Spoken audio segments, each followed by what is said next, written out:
All right, everybody. We are back. It's been about 2 weeks since we previously streamed. We'll go over a little bit what we've done to date, and then we're gonna start moving a little faster in the stream. Really starting to integrate Ktlint, bringing it into our webhook or our web server project. And then also really starting to get into how are we going to write a bot that runs through the GitHub check system. Previously, we've done 2 streams so far. The first stream, we just set up a multi-module Gradle project. We organized our Gradle build files. We set up an example Vertex HTTP server just to make sure that everything was working. And then in the second stream, we took a look at the Vertex event loop. In particular, we also looked at Vertex coroutine support. As we discussed in the previous stream, kind of at length, Vertex uses the Vertex web server uses an event loop, which means that you cannot do blocking operations on the typical handlers that you would write your business logic code in. And so we have to have different ways to actually do our work in a non-blocking fashion. You can use non-blocking APIs. Vertex has a lot of wrappers or interfaces and APIs for non-blocking work. They actually just are now bringing out the new version of Vertex, which has, in particular, something that's been kind of been awaited for a while. It's been being worked on for a long time, but a truly non-blocking asynchronous database client. So this has been a long time coming, given that there was some criticism on hey, you're you have this asynchronous and this non-blocking web server, but then if you're hitting the database, every single database driver out there is blocking and spinning up a new thread, likely or using a connection pool. So, which was a fair criticism, but we now have a reactive and asynchronous SQL client, which is pretty cool. So, kudos to those guys who've been working on that. So today, we're going to look at Ktlint a little further. Ktlint is a linting tool developed by Pinterest that is basically an anti-bike shedding Kotlin linter with a built-in formatter. The idea is you tell it where your code is, or you feed it your Kotlin code, and it will give you output as to what your files are doing wrong from a code styling perspective.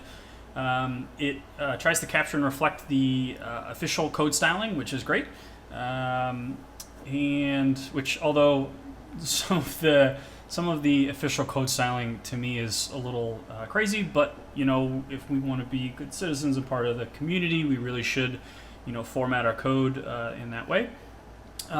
So I pulled down the latest release of this earlier and threw it in our main.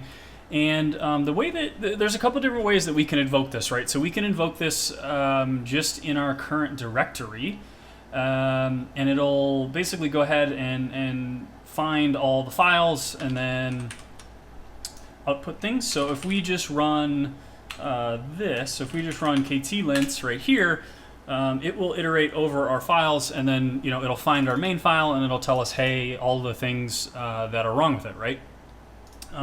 And there's all sorts of different flags that we can pass it. So, for example, color, right? That'll give us colorized output.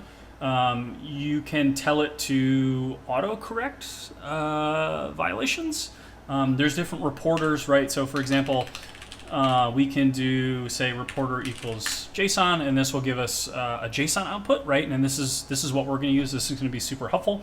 By basically, this allows us to parse the actual information coming out of this, and we'll use these things to send requests back to the GitHub Checks API to say, make these, comment on these things line by line, right? So Yeah, so this is catching some things, which is great in our main file. We're actually going to integrate with it in a slightly different way. So if you think about this, right, this bot is going to be running, and GitHub is going to be calling into us, telling us about pull requests and things like that. And it's probably going to be on some sort of, it's going to be probably one server. We might be able to make it go serverless, but probably not. Java isn't really great for that. But if you think about it, right, if we're getting lots of requests from different pull requests and things like that, right, we don't really want to have to pull down all of the code every single time when we get requests, store it on a temporary file system, right, and then run the command. What we really want to do is we want to just kind of like GitHub to tell us these are the files that are in the pull request, right? Then we will go through those files and basically pull the current version of those files on the pull request, and then basically kind of feed them into Ktlint, and then report back to GitHub on each file what's going on. So one thing that we can do, and it's actually not in the it's not in the documentation, which the documentation is pretty good. It could still be better, but and that's actually before I actually go too much further. The folks that work on Ktlint actually just put out a survey a week or two ago. So if you want to go ahead and fill that out, if you already use it, after this we might go back and I've already filled this out personally, but we will potentially go back and take a look at this further and maybe add some comments, let them know maybe what could be better. But if we go ahead and look at the source code for this, we can actually see that rather than having it scan the file system, we can pass it, or we can use standard input in Linux, right? So basically we can kind of pass it, read a file from standard in and have it report back, right? So that might look a little different. So if we do this and we do -- standard in, then what we're going to want to do is we're going to use a pipe. We're going to pipe actually, and let's do -- reporter equals JSON. So basically we should get the same exact output as above. And so what we'll do is we'll say webhook source main Kotlin main KT. So we're basically piping this file into the Ktlint program, and we should get the exact same output as we did before, right? So yeah, so that's what happened, right? So rather than file, it just says, hey, it's standard in, but we get the same errors and problems, right? So this is what we're going to do. Probably not this stream, maybe in the future streams, but we're basically going to set it up so that we can pipe in a file directly from a request, and that way we don't have to like pull down each of the pull request code onto whatever server it's running on. We can just do these files one by one, which means we can do them also in parallel, which would be definitely something we'll want to do for larger pull requests. And obviously we'll use coroutines to do that. So what I want to do is we're going to use, we're going to work on basically integrating this into the app better, and we're going to use the Java process and process builder APIs to do that, right? So we're basically, what we're going to do is we're going to assume that Ktlint is on the machine that we're running on, right? So on the server. And so in my case, I'm going to move Ktlint to here. So that then it's essentially on my path. Do I want to do that? Do I want to do that? Yeah, sure, why not?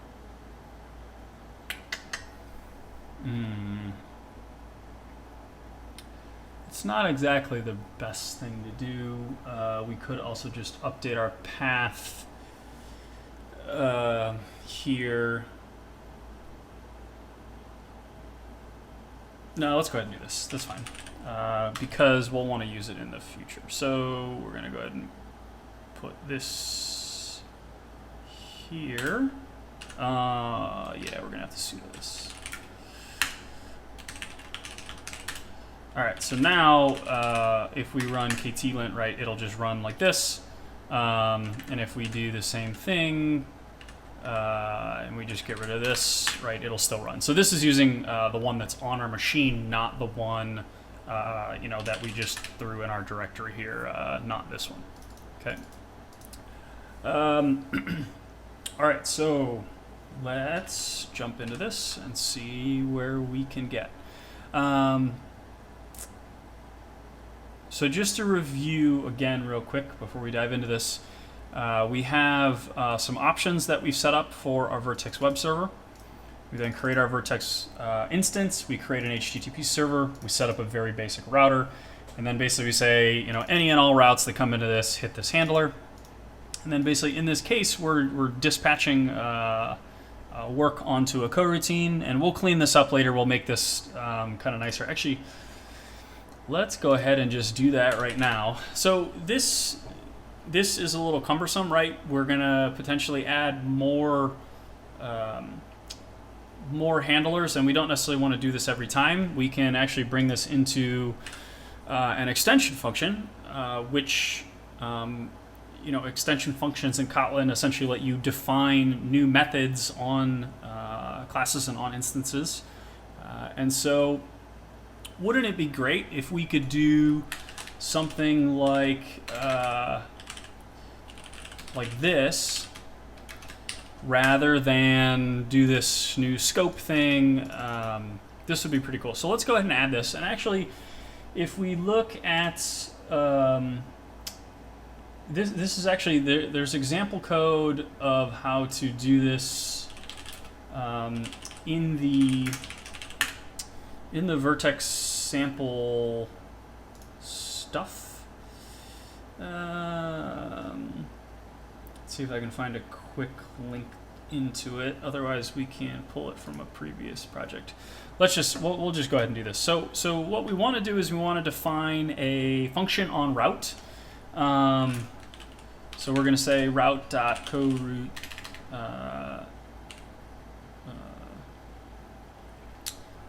Yeah, that's going to be on route. Handler.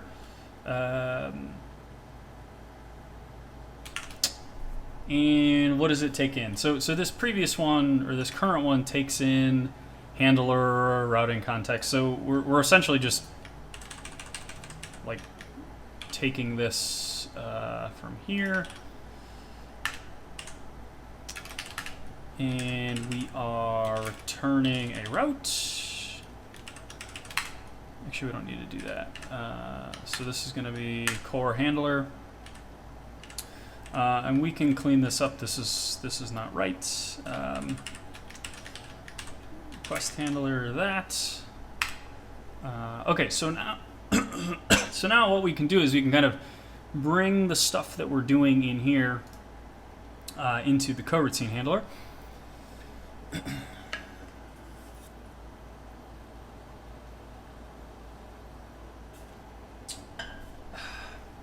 And we can basically just do all of the work that we did before. And let's take a look here.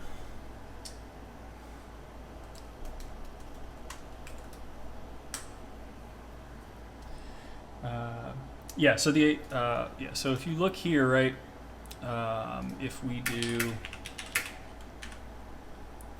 this, right, this now actually works. It comes down here, right? So this extension function, so we've defined this function, and now it is on any route of our choosing, right? So so basically we've just defined a new function on route that is not in the definition, right, from Vertex, which allows us to then run our own code.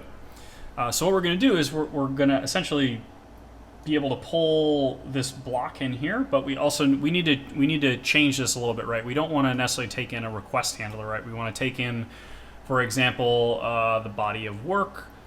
We want to then run that body of work in the actual in an actual coroutine, right?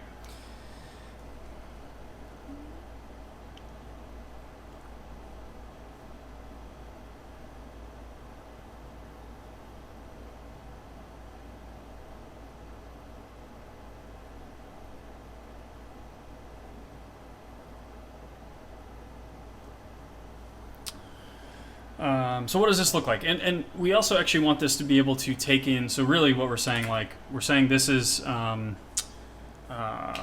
basically we're saying we want to take in a suspend function, right? And this function just takes in a routing context. So basically we're saying we want to take in any function that takes a routing context. And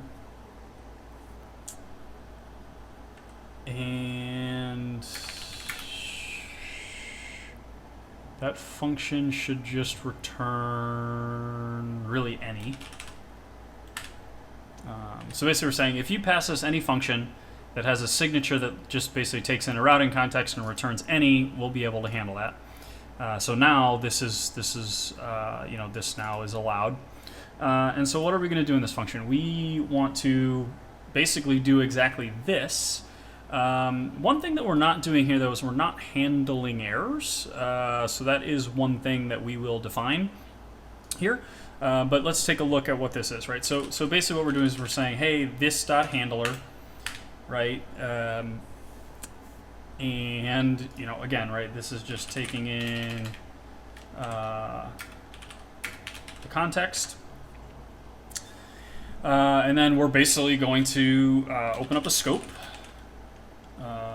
like this. And the scope is going to take in the dispatcher. And the other thing we're going to do is we're going to add an exception handler here.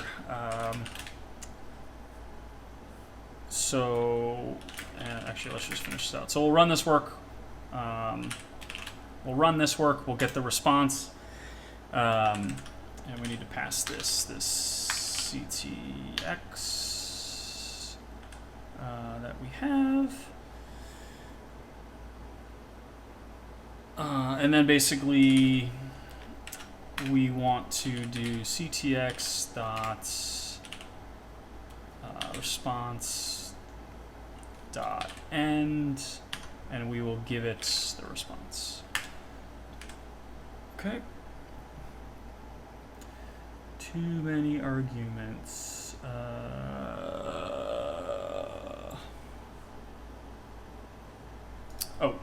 We need to launch this work here.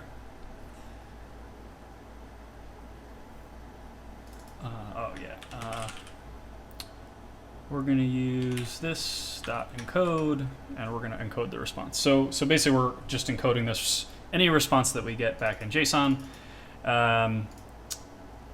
So this essentially does it, right? So we can now literally take our work that we had here and bring it up into this coroutine handler and get rid of that boilerplate, and now this will work, right? So let's just go ahead and run this and take a look at what happens again.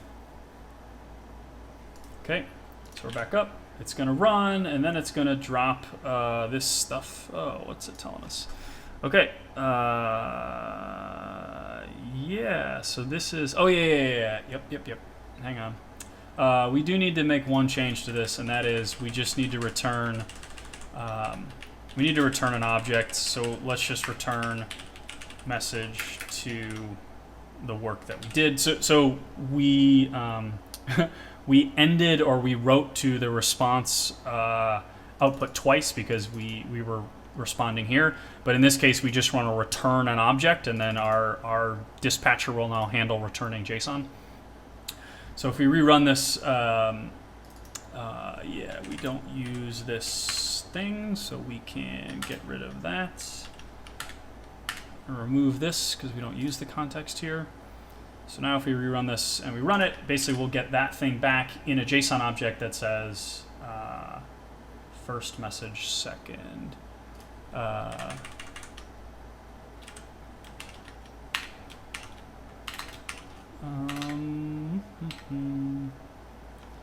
This should essentially be an object.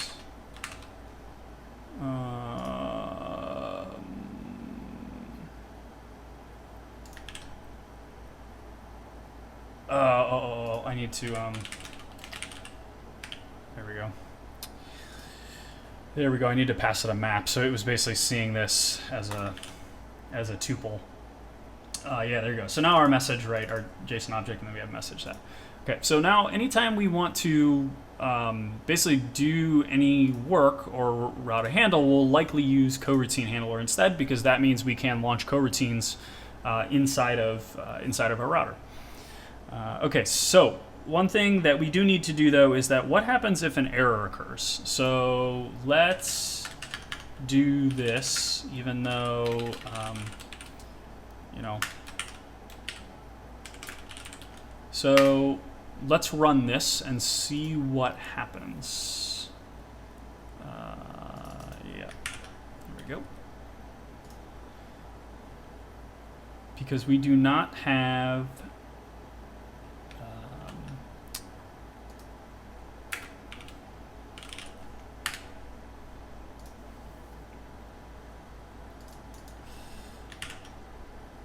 so we don't have an exception handler right now, and we've wrapped our work in a coroutine. And so basically, if that happens, we get a runtime exception, right?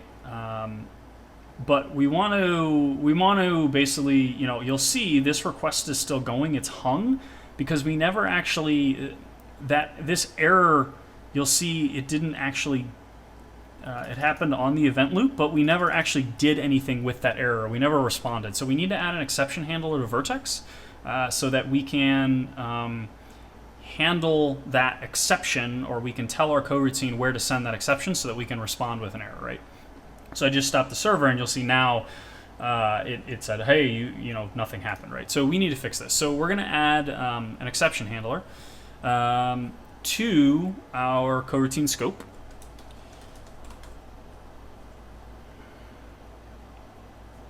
And we're just going to define this up here, because we will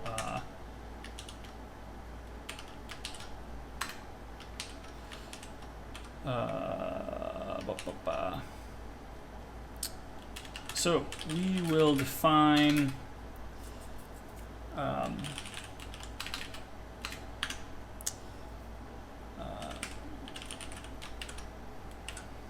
we'll define an exception handler. And we're going to define it on the routing context, right? So this is just another extension function that will basically creates an extension, a way to get an exception handler for that body of work. And we're going to use the coroutine exception handler. We're going to grab the throwable, and then basically all we're going to do is call fail, which is a Vertex method, right? So fail is on the routing context. And we can do more in here if we want, right? So we can actually add, so we could add some logging, right? So logger factory dot get logger. And then basically we can, an error occurred, and then we can pass, oops. We can say error unable to process request, and then we can pass it the exception, right? So now we want to wire in this exception handler, and so there's this actually kind of funky syntax to do this. It's basically this plus syntax, right? So we say anything, any error that occurs in this scope, send it to this exception handler, right? And we, again, right, we created another,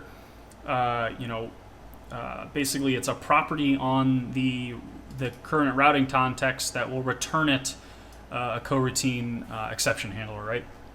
And then so that basically we log it, and then we also fail, right? So we tell the routing context something happened, so fail, and which then will respond and give an actual status code and everything like that. So that happens, right? So if we do this, it'll run, and then it'll fail, and then it'll actually return, right? Notice this isn't hanging anymore, and we also are logging what happened, right? So we saw this work. It came in. We did some blocking work, and then it broke. And now we're actually getting called, and we're also actually responding to the person that did the work. Okay. So that is good. That's important to have, so we know if something's going wrong. So we can go back here. All right, so let's just take a quick look at what we did here. We defined two extension functions.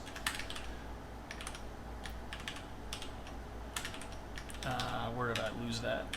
We defined two extension functions. One is an exception handler that gets called every time an error occurs within a handler, or within a handler and within a coroutine. And then we also defined this extension function, which is a coroutine handler. And basically all of that does is it just basically wraps the work that's being done in a coroutine scope and in its own scope, sends it off to the Vertex dispatcher, and then also, again, tells it, hey, use this exception handler. So that way, when we want to do some work with a coroutine, we don't have to wrap it in this extraneous stuff, and then we can use the await and async keywords and things like that and actually launch coroutines within this handler itself, right? So it's just some syntactic sugar. These extension functions are really handy in Kotlin to add little utility functions in places for things where you need them, right? And it really helps cut down on the boilerplate. So now that we have those things, let's start to look at wiring in Ktlint, and let's look at that. So we are in our webhook, our main, and so let's go ahead and start putting some code in our lib GitHub checks. Actually, no, let's just do this in here. We'll create a new file. So let's call this Ktlint process. Okay, so let's make this really simple for now. What we really want out of this is we want a new function, and basically we're saying we want a process file. We want to take in the content as a string, right? And then we want to return it's going to return essentially a JSON object, and we'll just use the one that's built into the Vertex right for now. And yeah, so it'll return a JSON object. So in here, we're going to pass in a file, or the contents of a file, and then we're going to run the Ktlint, that we're going to assume is on the machine, and we're going to run that file content through it. So we're going to use something here called process builder, and this is the class used to create operating system processes. Each process builder manages a collection of process attributes, blah blah blah blah blah. So let's go to the documentation, and let's just go to. Oh no, we can't do that, right? Okay, this is fine. This thing shouldn't have changed. So the idea is we're going to create a process. Process builder. And what are we going to do? So we want to call Ktlint, and then basically we can give it our arguments, right? So we want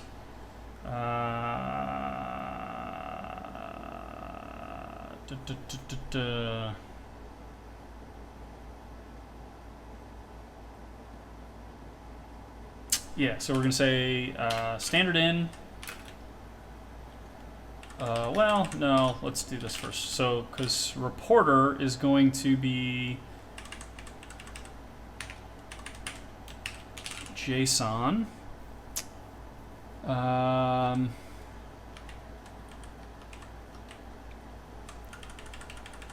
So we're going to call Ktlint, reporter is going to be JSON, and then basically what we're going to want to do is we then also want to stay -- standard in.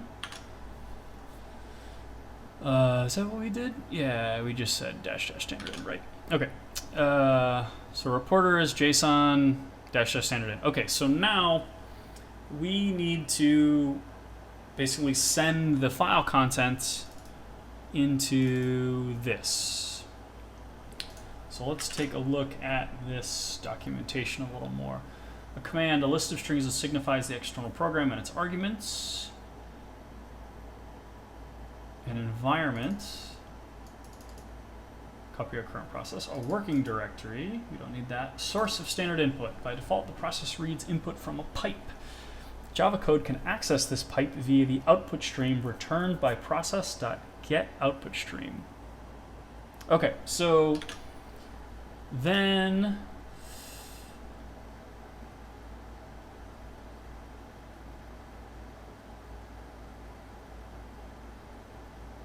so when we call start, we will get a process, and then in order to send information,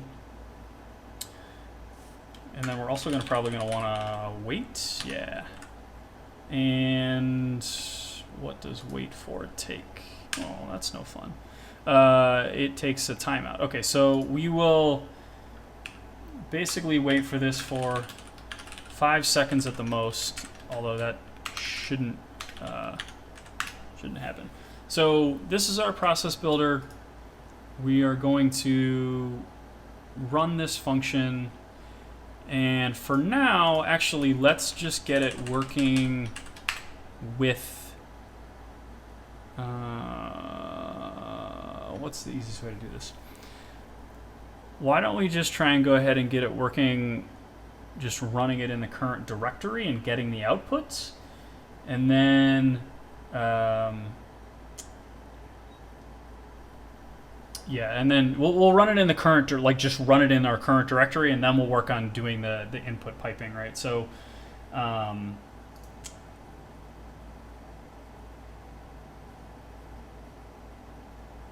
okay, so now we're gonna want to get, so basically, yeah, we also want the input stream, and this is effectively what it's doing.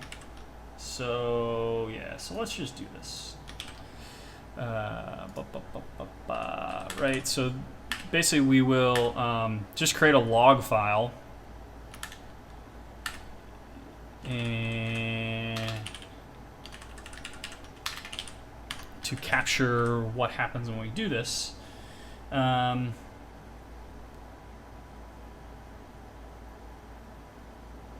then we will take a look at what's in the log file. Okay. So we're going to call process file. We're going to just pass it empty for now because that doesn't matter. And it should run Ktlint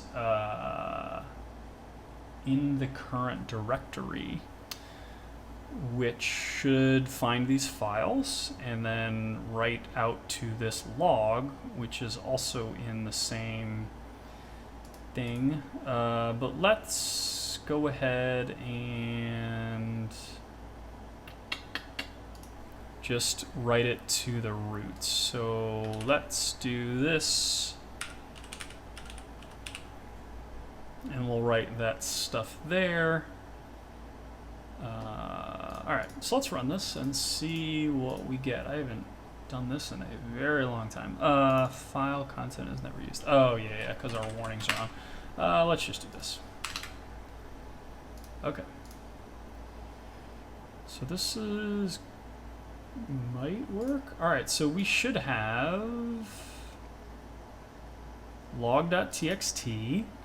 Error reporter wasn't found. Okay, so it didn't like this, which is fine, not surprising. So let's run this again.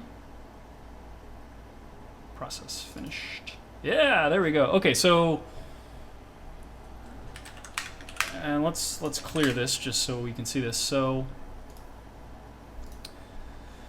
all right, so what we're doing here, right, and we're just doing this so that so we can get it quickly working right, so we can just verify that everything's good. We're basically just telling Java, start up the Ktlint executable with the reporter JSON and write all of its output to this log.txt. And you can see here, right, it's finding both files now, right, because it's basically running in the current directory. It's finding our Ktlint process, and it's also finding our main, right? So this is great. So this is what we want. Now we can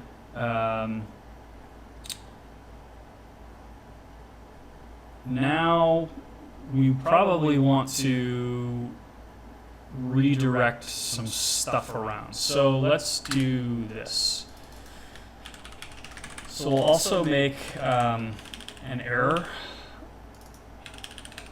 We are not going to redirect the error stream, and we're going to redirect the error to, oh, that's nice. So we don't need that. So we'll redirect the log and the error to two different places because we'll want to do that anyways. And we will see what we get. So in this case, I don't think it shouldn't create a new file because if nothing goes wrong. So yeah, it does. So there's nothing in error, which is good, and log.txt is there, so that's good. So that's still working. Okay. So we'll delete those two. All right. So this is working nicely. So love when this comes together. So now we're gonna add standard in.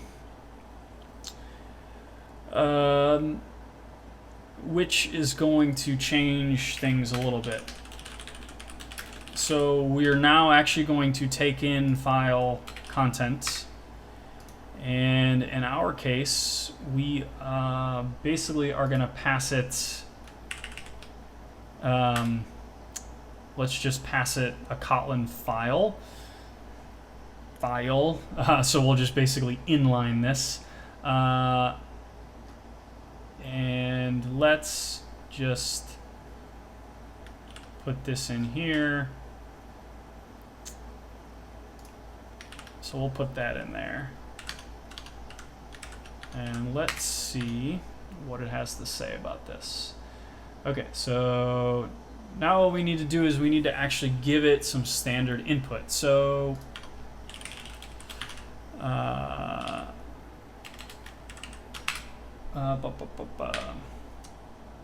so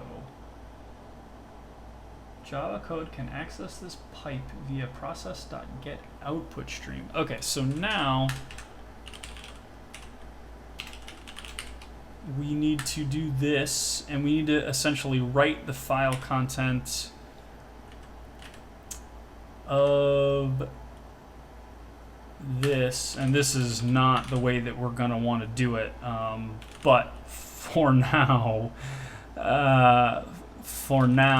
we'll do this just for testing purposes. I know that this is not what we should be doing, but you know, just to see this working, 2-byte array char set dot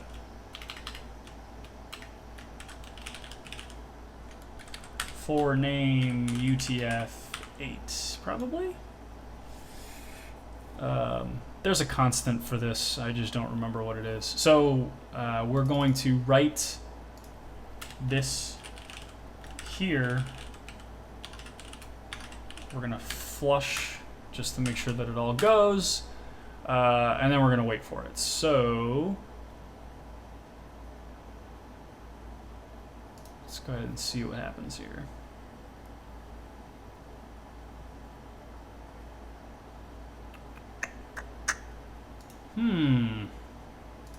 That's probably bad. Oh, here we go.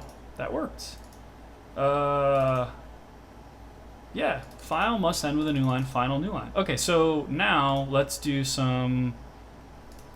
All right, so let's do something wacky. So let's, in here, do like some bad spacing. and run this again.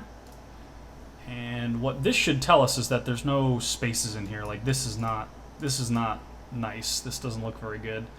So go in here. Yes. Okay. So basically what it's saying is, hey, there's missing spaces before and after the colon spacing. So line 1, column 21, right? So line 1, 1, 2, 3, 4, 5, 6, 7, 8, 9, 10, 11, 12, 13, 14, 15, 16, 17, 18, 19, 20, right? So basically it's saying, hey, this is not good spacing. So, all right, so that's working. Now,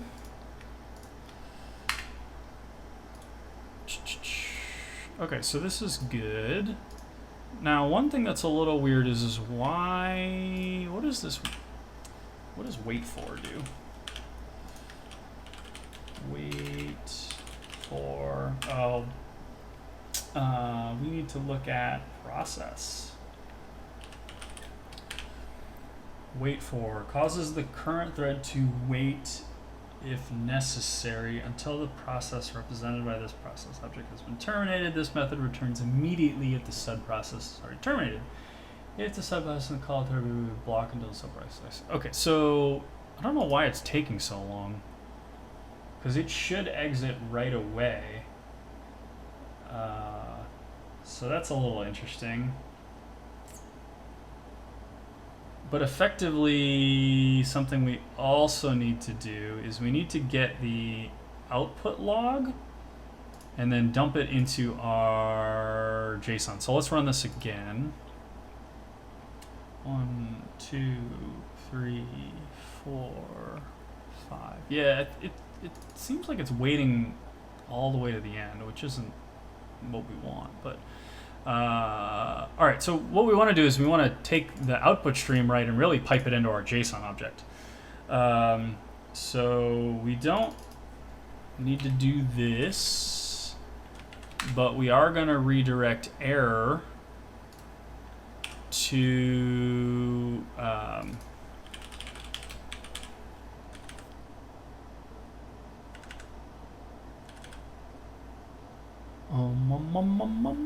redirect error to builder.redirect. What are our options?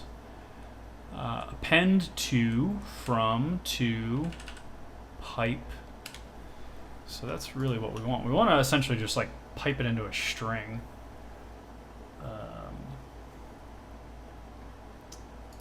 Let's go back to process builder.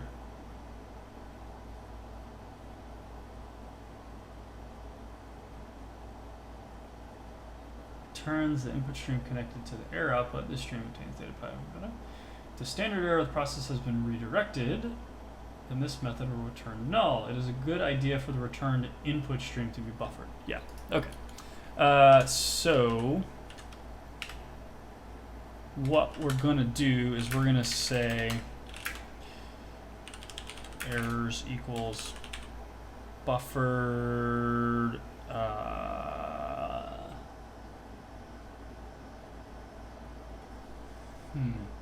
returns the input stream connected to the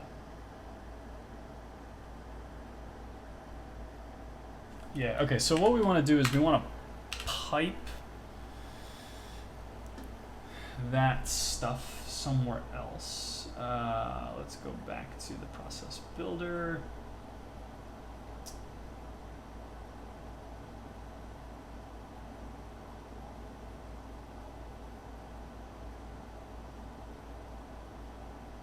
Okay, so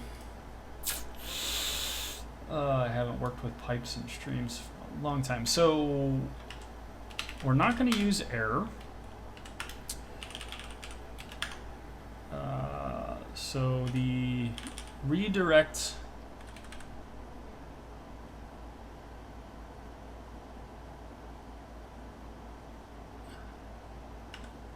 error. So we can send it destination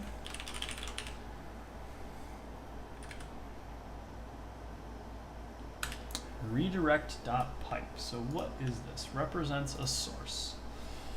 Represents a source of subprocess input. Each redirect instance is one of the following. Okay, so essentially we can just do a file. All right, so that's kind of, all right, whatever, that's fine. So we will do,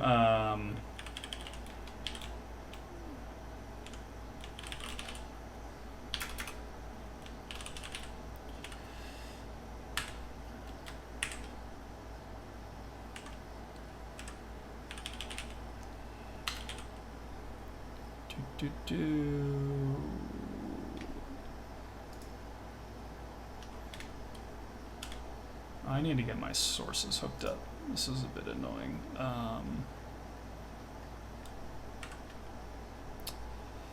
Oops. Prefix and suffix. JSON. So then we will process builder dot redirect error stream to redirect to the errors temp file. No, it's not that. It's redirect output. Oh, but that's if we're redirecting. Yeah, this is just that. And we can get rid of that. So now we're redirecting it to that file. And then what does this have on it? Yeah, we can give it a string. So then what we'll do is we will do errors temp file dot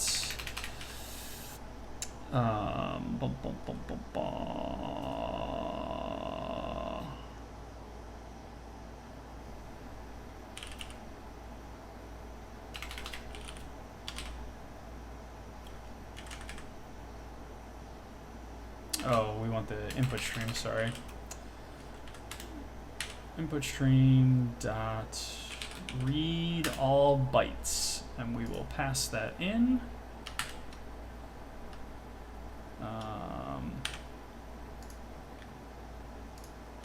Actually, we can give it a buffer too.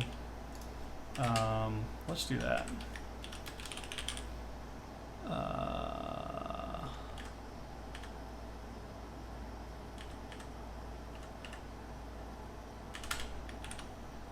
Yeah, there we go. All right, so that will return us a JSON object. And then what we will do is we'll just print the errors. Okay. All right, so start with the process builder, tell it to use standard in, creating a temp file. We are then redirecting the errors to that temp file, running the process, writing in the input, waiting, and then basically dumping it back. Very inefficient and relatively sloppy, but good enough for testing purposes. All right, so let's run this and see what we get. We get bad stuff. Okay, failed to decode, no content. All right, so.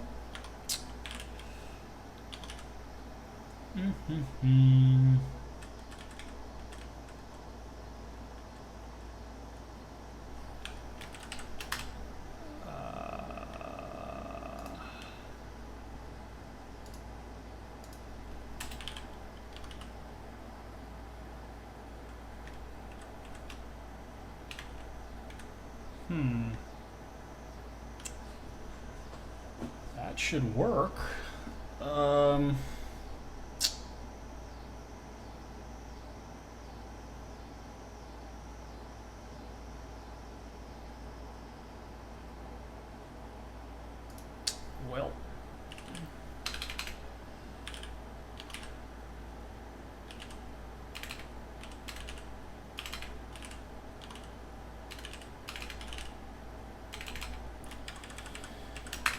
Well.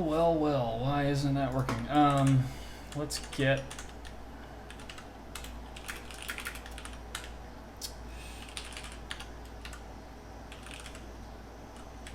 how many bytes is the buffer?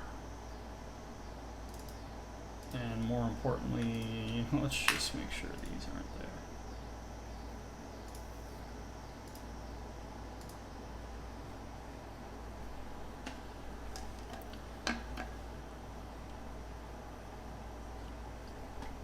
All right, so there's nothing there. All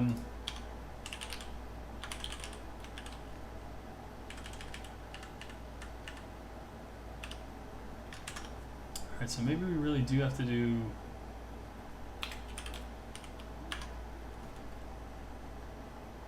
redirect.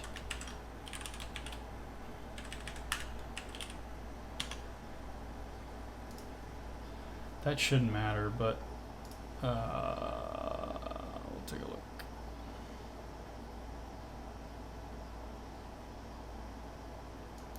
Yeah, it's 0. Why is that?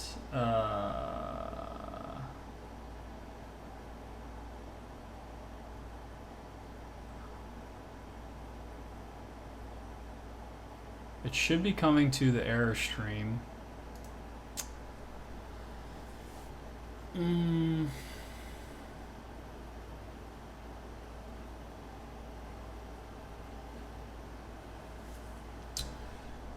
Okay.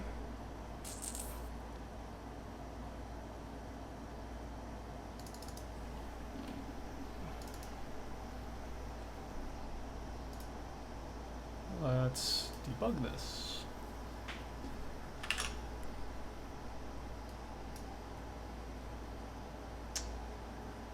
All right, so the errors temp file is there.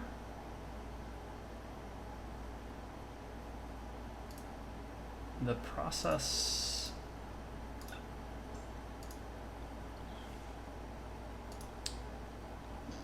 should say it's exited.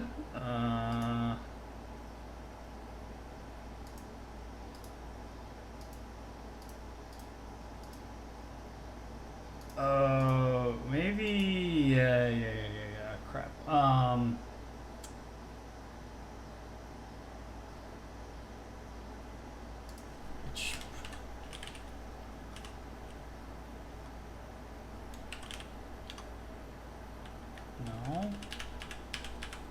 You might be hooked up to the wrong thing, because standard error is null, but the output stream has something in its buffers. No, 0.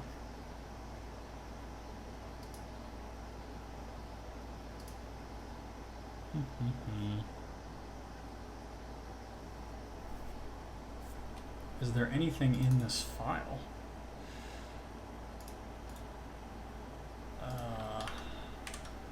Is there anything in that file? No, there's nothing in the file. So it hasn't written. Maybe it's not writing to that file?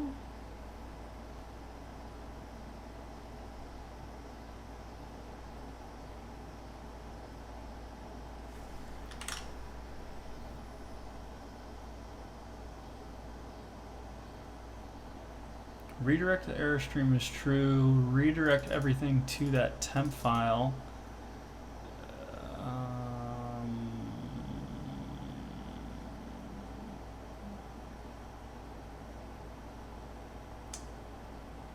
P dot.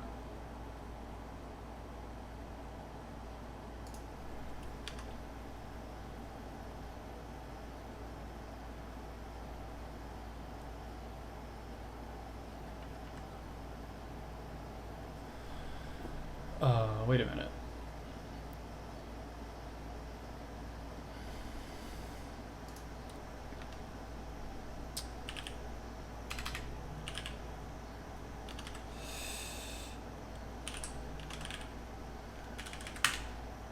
Do I need to read everything?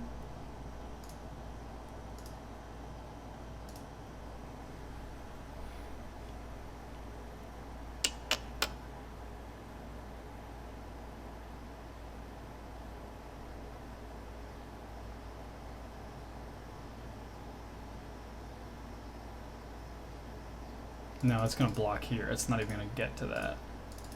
Yeah. Oops.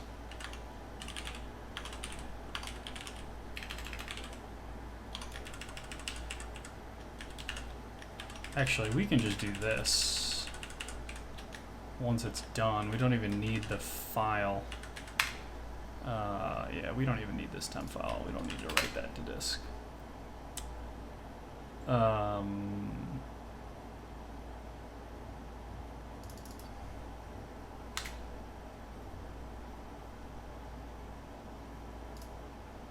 See what that happens.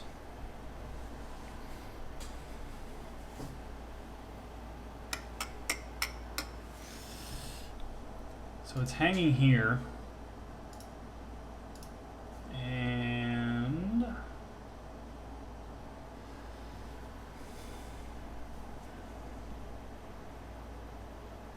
yeah, so it's basically going to hang here, right there.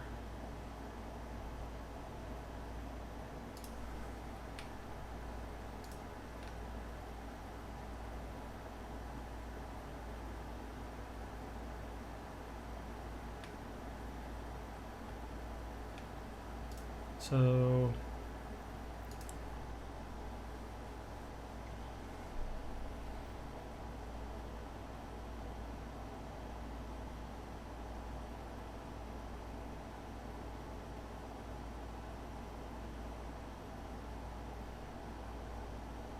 oh, this is the input. Yeah, input stream.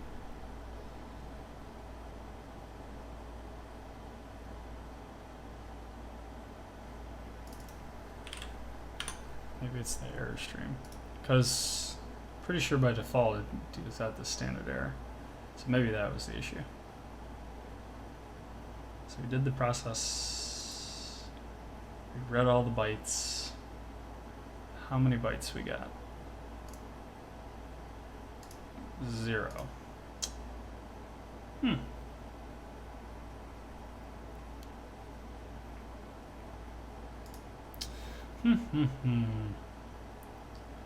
Where have all the bytes gone?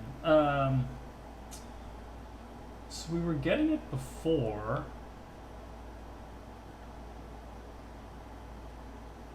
and we were going out to an error stream. Let's take a look at our history. What were we doing before that it worked?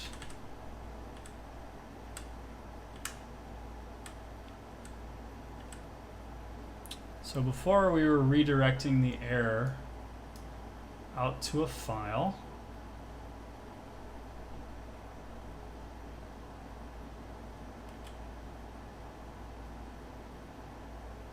Okay.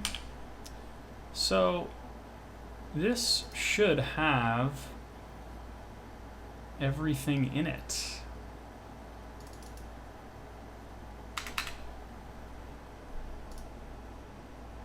And I don't know why it doesn't. Because before we were just shoving all that stuff in a file, and now we're just saying, hey, read everything out of it. And it should be fine. And now, yeah, it hangs there. All right, so let's... Okay, so let's just look at all the different streams on the process and see what it has.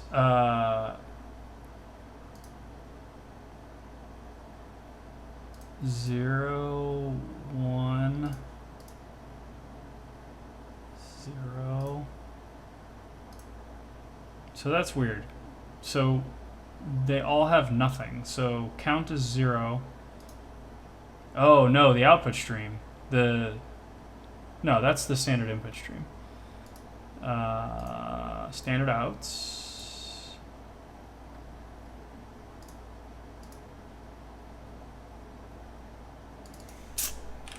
Why? What?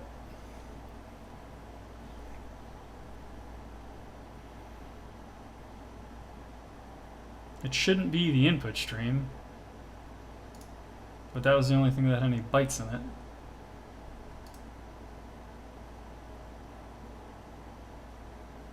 Yeah, that isn't it. That can't be it.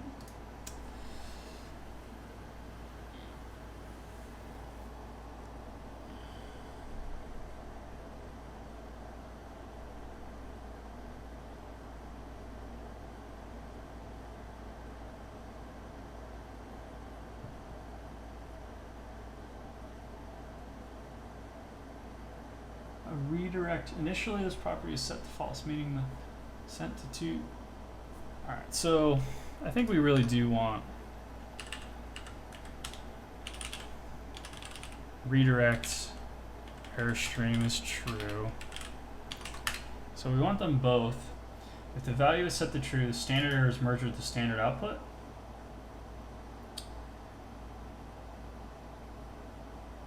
Always sends the same. Common destination of standard error and standard output can be redirected using redirect output. Will always be null.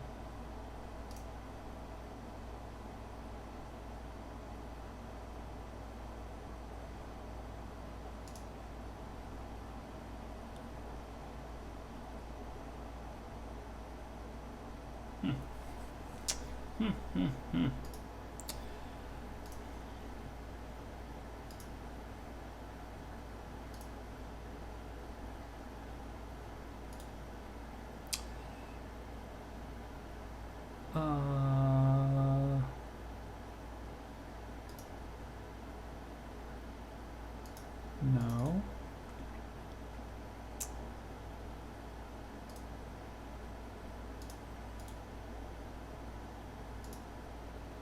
View string. So that's what we passed in.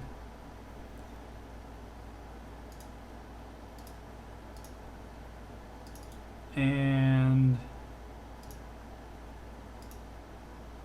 there's nothing in there. And there's nothing in there either.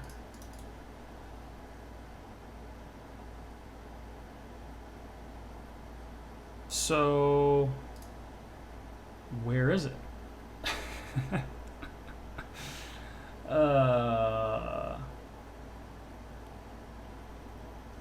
All right, so before we were basically just doing this. Redirect the output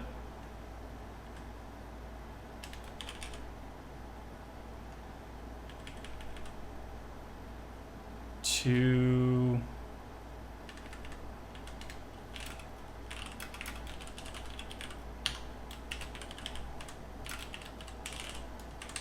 a temp file. So this is what we had before. And this seemed to work fine, so maybe we'll just do this and look at that file and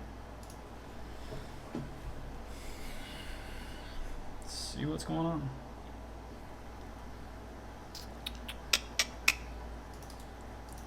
So yeah, so if we, there's nothing in that file.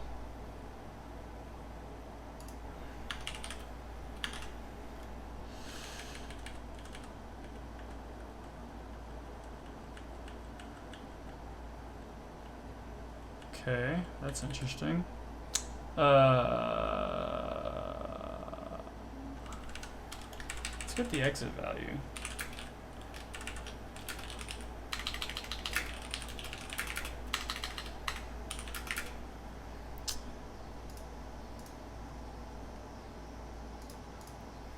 I wonder if it's because we're in the same thread and it hasn't actually flushed the buffers yet, which is the most likely suspect. But I haven't done this in a long time, so we'll give this another minute or two, and then we'll stop here for today because we made pretty good progress, and I'll look into this more as to why. See, the process hasn't exited yet. Don't make no sense.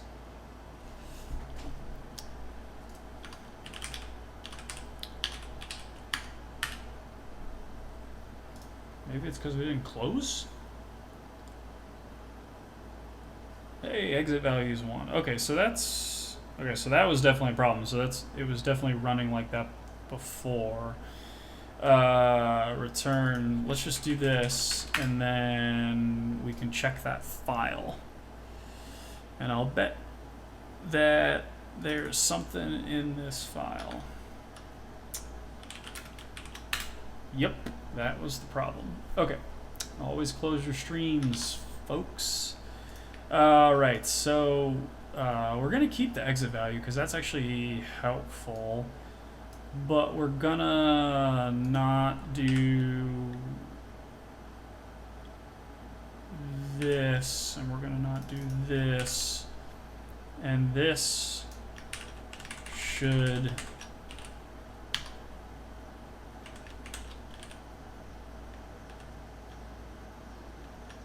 this is going to be that. So in this case,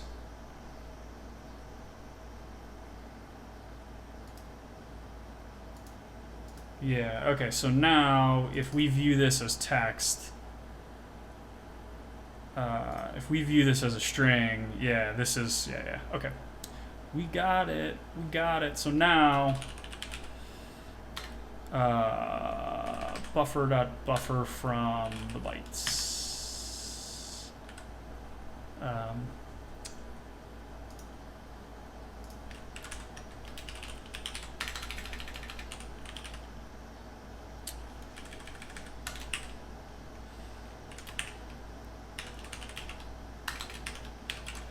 This will be, we can debug.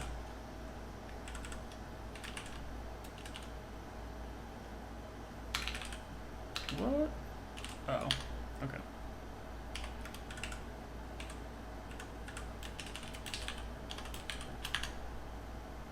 This isn't the logger that I want, right? No, that's definitely not what I want.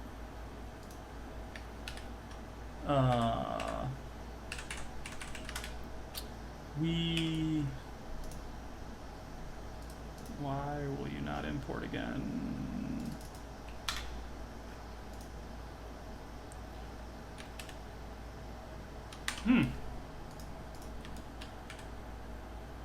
No, this isn't right. There we go. I want the Vertex one.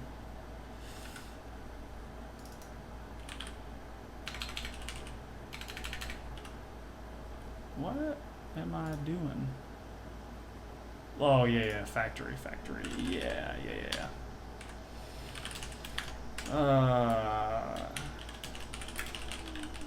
This is the Ktlint process.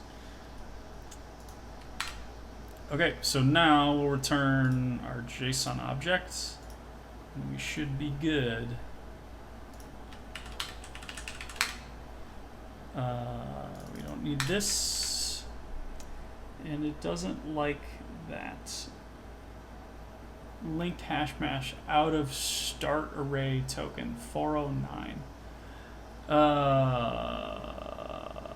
Okay.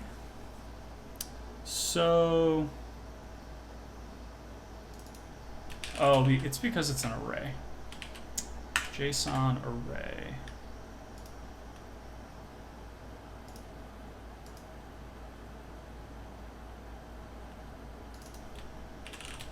Because it's an array of issues or an array of problems.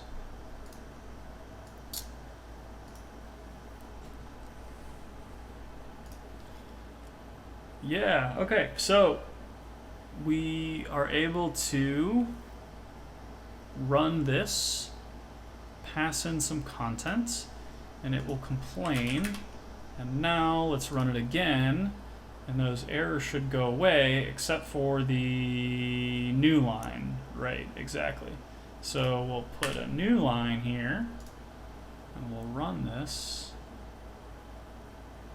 And unexpected spacing before colon, rule colon spacing. Yep.